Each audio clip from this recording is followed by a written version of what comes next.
تو ہمیں ایسا لگتا ہے کہ باہر سے بیٹھے ہوئے کہ جیسے ایک عدالت نے اگر کوئی فیصلہ کیا ہے تو دوسری عدالت جو ہے وہ پابند نہیں ہے to pay it any attention. Is that how it work sir? کہ اب جیسے اسلام آباد ہائی کورٹ نے پچھلی دفعہ پوچھا کہ وہ کہاں ہے یا ان کو سرنڈر کرنے کا وقت دیا گیا تو بٹ لاہور ہائی کورٹ کی اجازت سے وہ گئے تھے. تو کیا یہ جو عدالتی فیصلے ہیں ان کا دوسری عدالت کے اندر پروسیڈنگز پہ کوئی فرق نہیں پڑتا سر؟ یہ آپ نے بالکل بہت اچھا سوال کیا ہے کہ پاکستان میں اس طرح کے جو کیسز ہوتے ہیں جس میں کہ بڑی پرسنالٹیز جو ہیں سیاسی پرسنالٹیز انوالو ہوتی ہیں وہاں پہ دو قسم کے ڈائمینشنز ہوتے ہیں. ایک طرف تو سیاست اور مصلحت ہوتی ہے اور دوسری طرف قانون اور منطق ہوتا ہے. تو سیاسی افق پر جو سیاسی مخالفین ہیں وہ سیاسی بیانیے کو اجاگر کرنے کے لیے بات کرتے رہتے ہیں اور وہ قانون اور منطق کی طرف کم جاتے ہیں.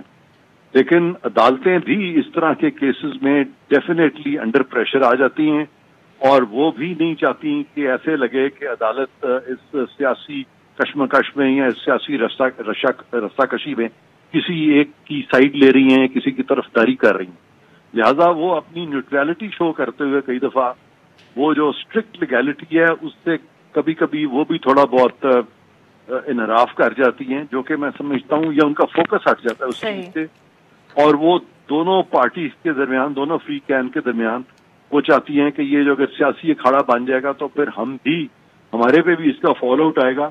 لہذا اس سے بھی وہ فیصلے جو ہیں قانون کے دائرے میں رہتے ہوئے کئی دفعہ نہیں ہوتے وہ بھی وہ اس قانون کی جو کریز ہے کرکٹنگ ٹرمز میں اس سے باہر نکل جاتے ہیں جو کہ نہیں نکلنا چاہیے. بہر کیف وہ بھی انسان ہے. پاکستان عدلیہ کی بھی ایک تاریخ ہے اس طرح کے میٹرز میں اور وہ جو تاریخ ہے وہ حقیقت یہی ہے کہ اس میں بہت سی ان سے غلطیاں بھی ہوئی ہیں. بالکل صحیح. عرفان صاحب یہ بتائیے گا, معاف کریے گا سر آپ کی بات دوبارہ کاٹوں, وقت ذرا کم ہے, کہ یہ جو بار بار ایک ڈیبیٹ ہو رہی ہے کہ کیس شروع نہیں ہو سکتا, اکیوزڈ کا یہاں ہونا بہت ضروری ہے, اپیلنٹ کا ہونا ضروری ہے, تو سر نواز شریف صاحب کے اگر آپ جو ایکسٹرا آرڈنری سرکمسٹانسز ہیں کہ کس طرح ان کو اجازت ملی اور بیماری ہے اور وہ باہر گئے, اگر آپ ہمیں صرف اسٹرکٹلی بتائیں کہ جو قانون ہے یا لیگل پریسیڈنٹ ہے اس کے اندر یہ گنجائش موجود ہے کہ ایک اکیوز جو ہے وہ کورٹ کے اندر پیش نہ ہو اور پھر بھی اس کی جو اپیل ہے وہ لگ بھی جائے اور سنی بھی جائے؟ جی بالکل. اپیل جو ہے اس پہ جو کورٹ کے سامنے جو بھی ریکارڈ ہوتا ہے اگر وہ ریکارڈ مکمل ہے وہ پورا ہے تو کورٹ اس پہ فیصلہ کر سکتی ہے قطع نظر اس پہ کہ ملزم جو ہے وہاں پہ موجود ہوں یا نہ ہوں, کیونکہ یہ ٹرائل نہیں ہے. ٹرائل سے یہ ٹھیک ہے کہ کہا جاتا ہے کہ ٹرائل ان ایبسینشیا نہیں ہو سکتا, چارج فریم ان ایبسینشیا نہیں ہو سکتا, وہاں پہ ٹرائل میں جو گواہ ہیں یا وہ سارا جو ایک پروسیجر ہے وہ مکمل کرنا ہوتا ہے. لیکن اپیل جو ہے گو کہ کنٹینیوشن آف ٹرائل ہی ہے, لیکن اپیل کا فیصلہ جو ہے وہ ایکیوز کی موجودگی کی ضرورت وہاں پہ بالکل نہیں رہتی. اور اگر ایکیوز خود کہہ دے کہ میرے وکلا ہیں, بلکہ ٹرائل میں بھی اگر جو پریلیمنری ٹرائل اگر مین مکمل ہو جائے سارا اور صرف بحث کی بات رہ جائے اور ملزم کہے کہ جی میری یہ مجبوری ہے اور میں مجھے استثنا دیا جائے حاضری سے, تو اس کو استثنا بھی دیا جاتا ہے, فیصلہ بھی کیا جاتا ہے. پی آئی اے انلیگل اپوائنٹمنٹس میں محترمہ بے نظیر بھٹو جو تھی ان کو استثنا مل گیا تھا اور پھر بعد میں ان کا ایکویٹل ہو گیا تھا, وہ خود حاضر نہیں ہوئی تھی. صحیح. تو اس طرح سے بہت سارے اگزامپلز ہیں اور اس کیس میں تو میں سمجھتا ہوں کہ جیسے میں نے شروع میں بھی کہا تھا کہ اپیلیں جو ہیں اس کو سننے میں کوئی بھی رکاوٹ نہیں ہے قانونی اور کوئی امر مانے نہیں ہے کہ وہ نہ سنا جائے. بالکل صحیح. سر آخری سوال یہ بتائیے گا کہ جو یہ ٹرائل کورٹ کے اندر ان کو اشتہاری قرار دیا ہے اس کی سر لیگل کانسیکوینسز کیا ہوتے ہیں؟ what does it mean in legal terms for Nawaz Sharif صاحب؟ ہاں اس پہ وہ ان کو اشتہاری کیا گیا ہے تو نواز شریف صاحب جو ہیں ڈیفینیٹلی اس آرڈر کا سہارا لیں گے جس آرڈر کے تحت وہ ملک سے باہر گئے تھے اور اس انڈر ٹیکنگ کا سہارا لیں گے جو کہ لاہور ہائی کورٹ نے مانی ہے. تو وہ یہ سارے جو آرڈرز ہیں ان کو چیلنج کر دیں گے اسلام آباد ہائی کورٹ میں اور ایونچولی یہ جو آرڈرز ہیں پروکلیمڈ افینڈر وغیرہ کے میں یہ سمجھتا ہوں کہ یہ سیٹ اسائڈ ہو جائیں گے اور یہ خام خواہ کی کولیٹرل پروسیڈنگز ہوں گی, کیونکہ اس میں اشتہاری ڈکلیئر کر دیں کا یہ مطلب ہے کہ جیسے کہ کورٹ اب چاہ رہی ہے کہ ان کو اریسٹ کر کے تو یہاں لے آیا جائے اور توشہ خانہ ریفرنس جو ہے وہ بہت چھوٹا ریفرنس ہے. اس کے خلاف جو 3 ریفرنس کی اپیل پینڈنگ ہے اس کا حجم جو ہے وہ بہت بڑا ہے. اور اس میں بھی جب ریفرنس جب فائل ہو چکا تھا اور ٹرائل سٹیج پہ میاں نواز شریف کو اریسٹ نہیں کیا گیا تھا. اور توشہ خانہ میں بھی آپ دیکھیں کہ یوسف رضا گیلانی صاحب کو یا آصف زرداری صاحب کو کسی نے اریسٹ نہیں کیا. لہذا میاں صاحب کو اریسٹ کرنے میں اتنی اجلت کرنی, جلدی کرنی کہ اس کو پکڑ کے لے آئے, ایبسکونڈر ڈکلیئر کر دیا ہے, جبکہ وہ سارے حقائق جو میں نے آپ کو بتائے ہیں, جن حقائق کے پیچھے وہ ملک سے باہر گئے تھے, وہ بھی تو آپ کو مد نظر رکھنے پڑیں گے. تو ایونچولی میں سمجھتا ہوں کہ یہ پروسیڈنگز جو ہیں یہ ساری ریلیونٹ ہو جائیں گی. سارا ڈپینڈ کرتا ہے ان کی اپیلز کے ڈیسیجن پہ. اگر تو وہاں پہ ان کی کنوکشن ہو جاتی ہے تو پھر تو انٹرپول کے ذریعے ایک قانونی طریقہ ان کو اپنانا پڑے گا. لیکن اگر وہ وہاں پہ اکوٹ ہو جاتے ہیں تو پھر یہ توشہ خانہ ریفرنس کی تو کوئی حیثیت ہی نہیں رہ جاتی. بہت بہت شکریہ عرفان صاحب نے ہم سے بات کی. ناظرین یہاں پہ لیں گے ایک چھوٹا سا بریک, اور جب ہم بریک سے واپس آئیں گے تو ہم بات کریں گے جو لاہور کے اندر واقعہ ہوا. ایک خاتون موٹر وے پہ سفر کر رہی تھیں اور ان کے ساتھ جو وہاں گاڑی جب کا بریک ڈاؤن ہوا تو اس کے بعد جو زیادتی کی گئی. اسٹے ود اس.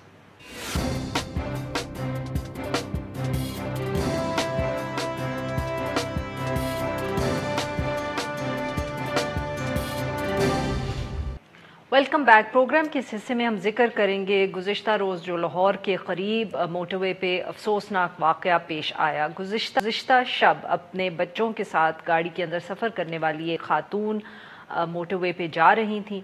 ان کا وہاں پیٹرول گاڑی کا ختم ہو گیا, جس کی وجہ سے وہ گاڑی رک گئی اور وہ وہاں اپنے شوہر کا انتظار کر رہی تھیں کہ اچانک 2 افراد کہیں سے آئے. انہوں نے گاڑی پر حملہ کیا, گاڑی کے شیشے توڑے, خاتون اور ان کے بچوں کو گاڑی سے باہر نکالا اور خاتون کے ساتھ زیادتی کی, وہاں ان کا ریپ کیا. ملزمان اس کے بعد وہاں سے فرار ہو گئے. یہ بھی کہا جا رہا ہے کہ وہ کچھ نقدی اور زیورات بھی لے گئے.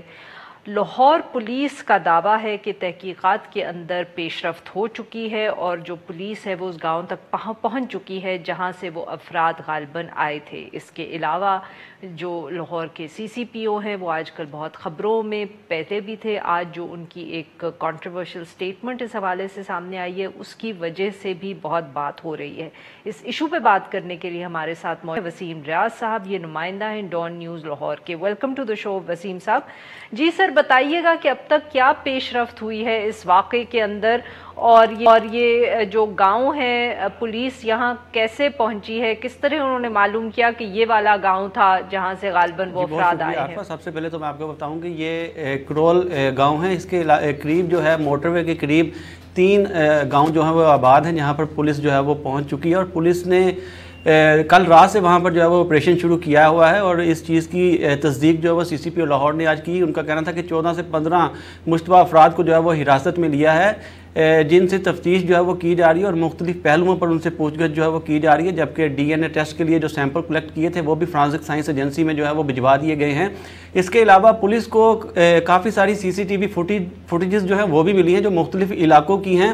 اس میں جو سب سے اہم بات ہے کہ جو وسیم صاحب, CCTV فوٹیج موٹر وے کی ملی ہے اس واقعے کے قریب کی, کہاں کی انہوں نے CCTV فوٹیج؟ دیکھیں یہ فوٹیج موٹر وے کی تو نہیں ہے, لیکن اس جائے وقوع کے قریب جو گاؤں بتائے جا رہے ہیں وہاں اس سے ملائکہ جو آبادیاں ہیں وہاں کی یہ CCTV فوٹیج ہے.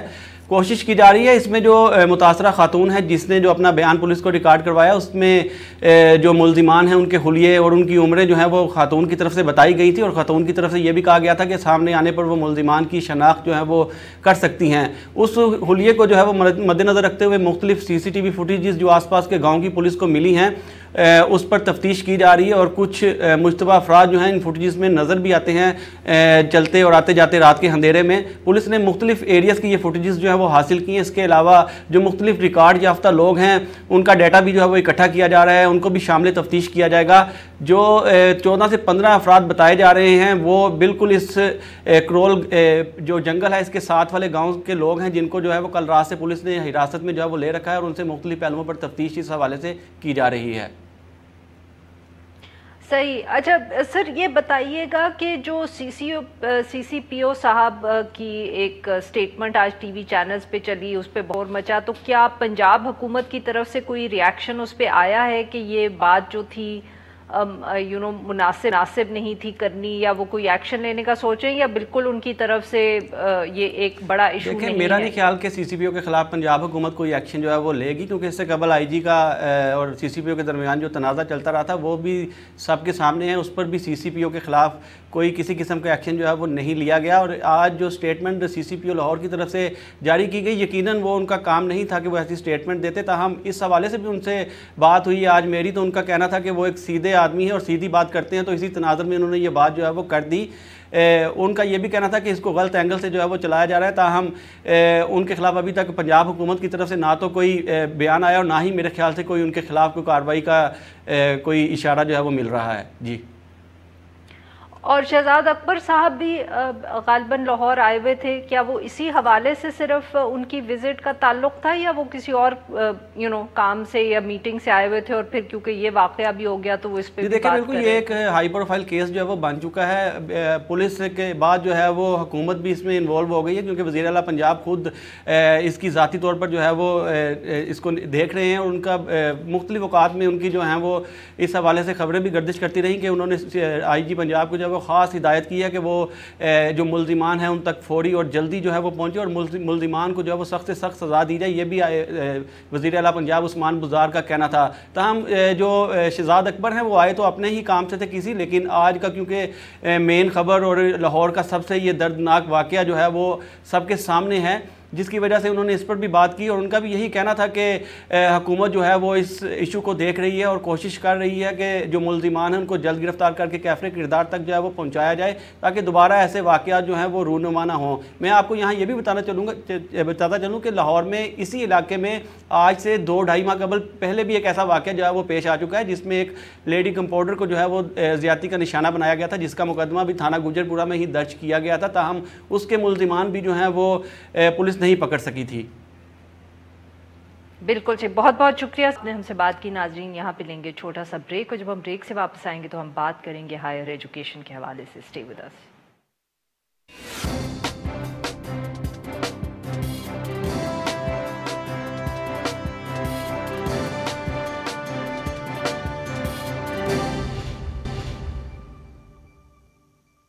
Welcome back. پروگرام کے اس حصے میں ہم ذکر کریں گے ہائر ایجوکیشن کمیشن کے حوالے سے جو ایک اہم خبر سامنے آئی ہے. میڈیا رپورٹس کے مطابق ایچ ای سی نے جو اسکالرشپ پہ بیرون ملک بھیجے تھے پاکستانی طالب علم, 132 طالب علم, ان میں سے 80 جو ہیں وہ واپس نہیں آئے, اور ان کے حوالے سے کوئی معلومات بھی نہیں ہے کہ وہ کہاں ہیں اس وقت, اور ان کا کوئی ارادہ ہے کہ نہیں. اس کے علاوہ 50 کے قریب ایسے طالب علم ہیں جو بیرون ملک یونیورسٹیز کے اندر فیل ہونے کے بعد واپس آئے ہیں. رپورٹس کے مطابق ایچ ای سی کا ان 132 طلباء کے اوپر 955 ملین روپے جو ہے وہ خرچ ہوئے ہیں, اور جبکہ اسکالرشپ پر بیرون ملک بھجوائے جانے والے پروگرام کے جو دوسرا فیز ہے اس کے اندر بھی تقریباً 70 طلباء ایسے ہیں جن کے واپس نہ آنے کی اطلاعات ہیں. اس کے ساتھ ساتھ ایچ ای سی کا جو حالیہ آڈٹ ہے اس کے اندر 106 پروجیکٹس ایسے ہیں جو اپنی مدت مکمل ہونے کے باوجود مکمل نہ ہو پائے. اس سارے ایشو کے اوپر گفتگو کرنے کے لیے آج ہمارے ساتھ موجود ہیں کاشف عباسی صاحب. یہ نمائندہ ہیں ڈان اخبار اسلام آباد کے. ویلکم ٹو دا شو کاشف.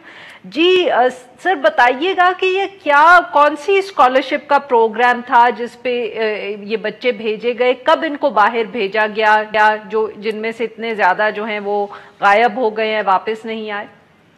جی السلام علیکم. یہ ایچ ای سی کا پی ایچ ڈی اسکالرشپ کا پروگرام ہے جو مطلب جب سے ایچ ای سی بنا 2002 کے بعد مسلسل یہ چلتا رہا ہے, مطلب 4 سال بعد 5 سال بعد مختلف بیچز میں اسٹوڈنٹ جاتے ہیں. تو یہ جو لیٹسٹ چیز سامنے آئی ہے کہ پبلک اکاؤنٹ کمیٹی کی سب کمیٹی میں بتایا گیا یہ صرف ایک پروجیکٹ کی بات ہو رہی ہے کہ جس میں 132 اسٹوڈنٹ گئے اور ان سے 80 جو ہیں وہ واپس نہیں آئے. اس کے علاوہ کاشف کیا ایک ہی ملک میں سارے بچے گئے تھے؟ نہیں, یہ مختلف جو آپ کی یونیورسٹیز ہیں, فارن یونیورسٹیز, اس میں نیوزی لینڈ میں, آسٹریلیا میں, انگلینڈ میں, مطلب دنیا کی جو اچھی سے اچھی یونیورسٹیز ہیں اس میں یہ ٹیکس پیئر کی منی سے ان کو بھیجا گیا, اور 80 کے قریب جو ہے وہ واپس آئے نہیں, اور 52 ہیں جو فیل ہو گئے. اس کے علاوہ میں آپ کو یہ بتاتا چلوں کہ صرف یہی وہ لوگ نہیں ہیں, اوور آل آج کی ڈیٹ تک ایچ ای سی کے بعد 450 کے قریب اس طرح کے جو بگوڑے ہیں, جو ابسکینڈر ہیں, جو واپس نہیں آئے. تو ان کی ٹوٹل جو فگر اگر آپ وہ ملا کے کریں تو یہ 500 کے قریب ایسے اسٹوڈنٹ ہیں جو واپس نہیں آئے. اور یہ 500 کا جو فگر ہے یہ جب سے HEC کو اسٹیبلش کیا گیا اس کے بعد سے ہے. جب سے HEC نے یہ اسکالرشپ کا آغاز کیا اور جب سے یہ اسکالرشپ کے اسٹوڈنٹ کو بھیجنا شروع کیا, تو اگر اس ساری کو ملا کے ہم بات کر رہے ہیں تو یہ 500 کے قریب ہے. اس میں HEC مختلف کورٹس میں ان کے خلاف کیس پرسو کر رہا ہے, لیکن کوئی سیریس ڈیولپمنٹ نہیں ہے. وہ بہت ہی سمال فگر ہے جو اگر کسی نے پیسے واپس کروائے HEC کے خزانے میں جمع کروائے, گورنمنٹ کو واپس کیے. تو کاشف, جب ایسے طالب علم جو ہیں جن کو باہر بھیجا جاتا ہے اور HEC ان کو اسکالرشپ دیتی ہے, تو کیا کوئی کمٹمنٹ بھی ہوتی ہے ان کے ساتھ کہ وہ اپنی پڑھائی جو ہے مکمل کر کے واپس پاکستان آئیں گے؟ جی, جو ان کا جو رول ہے اس کے مطابق تو یہ اتنا پیسہ لگایا اس لیے جاتا ہے کہ انہوں نے واپس آنا ہے. نہ صرف واپس آنا ہے بلکہ آنے کے 5 سال تک وہ پاکستان میں سرو کریں گے اور پاکستانی یونیورسٹیز میں پڑھائیں گے. اسی لیے ان کے اوپر اتنا خرچہ کیا جائے. لیکن HEC کے پاس اتنا ایسا میکنزم نہیں ہے جس سے وہ ان کو, اگر ان سے سیکورٹی بانڈ لیتے ہیں تو وہ اتنی اس کی کیئر نہیں کرتے. اب جا کے انہیں تھوڑا بہت شاید اس چیز کا احساس ہوا تو یہ کہتے ہیں کہ ہم ان کی کوئی پراپرٹی ہوگی یا کوئی. کس طرح کا سیکورٹی بانڈ ان سے لیتے ہیں؟ یہ سیکورٹی بانڈ ایفیڈیوٹ لے لیا یا اسٹام لے لیا, سیکورٹی بانڈ لے لیا کہ اگر آپ نہیں آئیں گے تو ہم آپ سے اس طریقے سے ریکور کرائیں گے. لیکن وہ میکنزم میں اس میں کامیاب یہ نہیں ہو سکے. اسی کی وجہ ہے کہ اتنی زیادہ بڑے, اگر 500 کے قریب یہ فگر ہے تو یہ اس میں فیل ہو چکے ہیں. اور دوسری ایک چیز میں آپ کو اور بتاتا جاؤں, HEC کا جو بجٹ ہے وہ 90 بلین, آج اس وقت بھی اس سال بھی جو آپ کا جو فائنینشیل ایئر ہے 90 بلین سے زیادہ HEC کا بجٹ ہے. لیکن انفارچونیٹ یہ ہے کہ پچھلے 2-2.5 سال سے زیادہ میں HEC کا ED جو پرنسپل اکاؤنٹنگ آفیسر ہوتا ہے وہی اپوائنٹ نہیں ہو سکے. تو یہ تو حالت ہے. تو جب اس طرح کی ریگولیشن ہوگی, اس طرح کی سپرویژن ہوگی تو اس میں اس طرح کے معاملات آئیں گے. لیکن یہ خالی اس مینجمنٹ کا قصور نہیں ہے, یہ پیچھے سے چلتا آ رہا ہے اور انہوں نے بھی کوئی آگے اس میں کوئی بریک تھرو نہیں کیا. تو کاشف یہ بتائیں کہ مطلب کہ یہ ذرا کیا اب انہوں نے کوئی, جیسے آپ کہہ رہے ہیں کہ پہلے سیکیورٹی بانڈ تھا وہ افیکٹو نہیں تھا, تو اب یہ کوشش کریں کہ کوئی اور سسٹم ایوالو کریں, مگر ابھی کوششیں ہی جاری ہیں, کر نہیں پائے. اور اس میں یہ کل جس طرح انہوں نے کمیٹی میں بھی بتایا کہ یہ کہتے ہیں کہ ہم اس اسٹوڈنٹ کو بھیجیں گے جس کے پاس کوئی پلاٹ اس کا وہ پلیٹ کریں گے یا کوئی زمین ہے. لیکن اس میں بھی ایشو یہ ہے کہ یہاں پہ بہت سارے اسٹوڈنٹ جو ہیں جو جن کا تعلق ایک لوور مڈل کلاس فیملی سے ہوتا ہے, جن کے پاس نہ پلاٹ ہے نہ کوئی گھر ہے اس طرح کا جو آپ کو گروی رکھا سکیں. تو اس میں ایک نیا پنڈورا باکس کھل جائے گا کہ اگر کوئی ٹیلنٹڈ بچہ ہے لیکن اس کے پاس یہ چیزیں نہیں ہیں, تو شاید جس طرح کل کمیٹی کی بھی ایک سجیشن یہ بھی تھی کہ آپ بجائے یہ کرنے کی کوئی نوٹیبل اور یا کوئی جو ویل آف جو لوگ ہیں اس علاقے کے وہ کوئی گارنٹی دیں یا وہ کوئی پیسے کسی کے پاس جمع کروائیں تو اس کے بعد آپ کسی کو باہر بھیجیں. اور کاشف یہ بتائیں کہ جو بچے فیل ہو جاتے ہیں باہر جا کے, اگر وہ حکومت کے پیسے پہ گئے ہیں اور وہ وہاں پاس نہیں ہو رہے یونیورسٹی سے, تو وہاں بھی کوئی پینلٹی سسٹم ہے یا بالکل وہاں HEC again is powerless? HEC کے پاس کوئی کلیئر کٹ میکنزم نہیں ہے. اگر HEC کے اگر میں نے آج بھی جب آپ نے کہا پروگرام کے حوالے سے تو میں نے ان سے پتہ کرنے کی کوشش کی, تو نہ تو وہ اس پہ کھل کے بات کرتے ہیں. ویسے جو بائی بک تو انہوں نے بنایا ہے کہ 25% پلینٹی ہوگی اسٹوڈنٹ کے اوپر جو یہ کمپلیٹ کر کے نہیں آئے گا. تو پلینٹی تو دور کی بات ہے, جو اوریجنل پیسے اسٹوڈنٹ کے اوپر خرچ ہوئے یہ وہ لینے میں بھی ناکام ہے, تو وہ تو ایک اس کے اوپر جرمانہ لگانا تو وہ تو بات کی بات ہے. بالکل صحیح, بہت بہت شکریہ کاشف نے ہم سے بات کی. ناظرین یہاں پہ لیں گے ایک چھوٹا سا بریک.